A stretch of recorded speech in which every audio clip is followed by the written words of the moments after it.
All right, Damian Lillard scored 61 last night. He's pretty amazing. He's getting into the Wilt Chamberlain category of multiple 50, 60-point games in a season.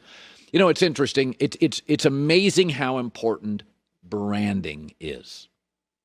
And I want to give you a player, Allen Iverson, that is culturally relevant and really a superstar, right? Still very well known. Damian Lillard, to me, offensively, is every bit Allen Iverson. But Allen Iverson had controversy in high school, so you knew him. And then he went to a national power, Georgetown. And then he went to big market Philadelphia. And he had a different game and a different style. And then he had a big shoe deal. Then there's Damian Lillard, who went to high school and nobody knew who he was except Weber State, who offered him a scholarship there for a couple years. Then he goes to small market Portland, so small that it's the only NBA franchise that wouldn't be allowed to host an all-star game. Do you know that? They've been around since the 70s. Why have they never hosted an all-star game? They don't have a hotel big enough in the city. I'm not joking. How does Portland never host an all-star game? It's a great NBA city. It's too small. And then Damian doesn't have a massive shoe deal. I mean, it's massive compared to what I get paid to wear my shoes, you know, but compared to like an Iverson. If you look at these two players, and remember, Damian's got minimum 3 to 5 years left in his prime. If you look at their stats, Iverson and Damian Lillard, they're incredibly similar. Points per game, Iverson has about 2 more a game. That will change, by the way, over the next 2 to 3 years because Damian's in his prime and several prime years left. Assists, field goal percentage, 3-point percentage, Damian's better, playoff record, neither great. They had to carry kind of average rosters. I mean, if there's one player right now in the entire sport, you need a three-pointer. There's only 2 people on the planet you think of, Steph and Damian Lillard, and Damian doesn't get hurt as much. But the remote Portland Trailblazers, unheard of Weber State, no real controversy. He's not really a talkative guy, lets his game do the talking. And this is the downside to loyalty. He doesn't want to move. He likes Portland. The downside to loyalty, and this doesn't matter to everybody, and it may never matter to Giannis, which would be good news for Milwaukee Bucks fans. But the downside to loyalty is sometimes you're not as relevant. What you're looking at right now with Dame Lillard is one of the greatest NBA players of all time, perhaps the greatest scorer. They list him at 6'2". He's about 6 feet. I once stood around him. He's about 6 feet. I've never seen a player this offensively gifted. The other night I was watching a tape of Dame in his first year out of college, and they played the Lakers and Kobe.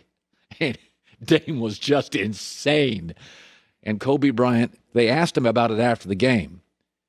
And he didn't even refer to him by his name. Kobe Bryant said, man, that kid's got it all. Long range, mid-range, he's scared of nothing, man.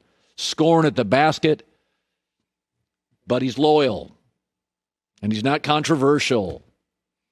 And he's kind of done his own thing.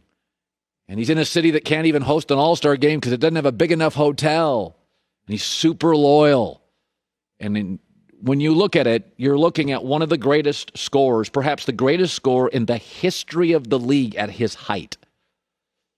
This is the downside to being kind of quiet, to letting your game do the talking, to staying in a smaller city, to not seeking attention. Not that Iverson did. Iverson was just the look, the sound, the feel, the game. But you start looking at him and Iverson, and Dame's got 4 more prime years. Think about how the stature we hold Allen Iverson in. And the national stature of Dame is growing, and Dame's got 4 years left. One of the things I am always amazed when the media thinks social media is real. You know, you watch the Instagram models and everybody looks perfect, and that's not really what people look like, but you can make yourself, believe me, I've seen people do it. They make their pictures perfect. And people say a lot of things on social media to gain attention, to gain what I would call attaboys, to be popular, but that's not what they say privately.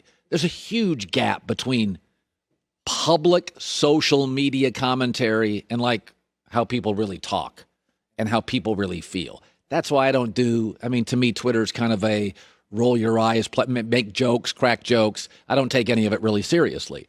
So when Avery Bradley opted out, everybody was like, oh, totally support him. Privately, he's got a year left in his contract.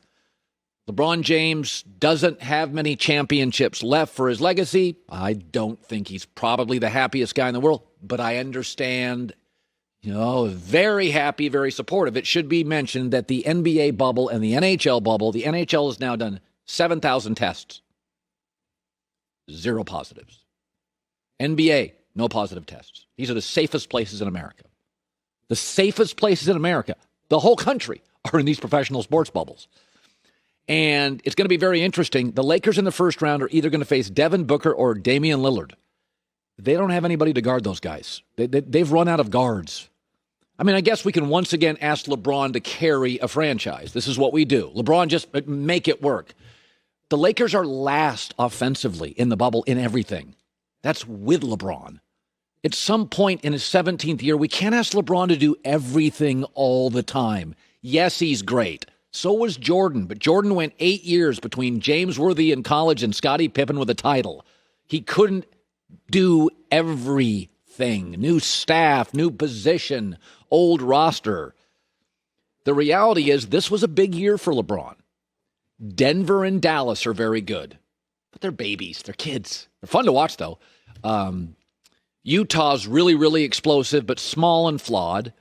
Milwaukee doesn't have a number 2 star. The Clippers' chemistry is, at this point, a gigantic question mark. Boston has no size. Golden State's tanking. And Utah lost a 20-point-a-game score to an injury.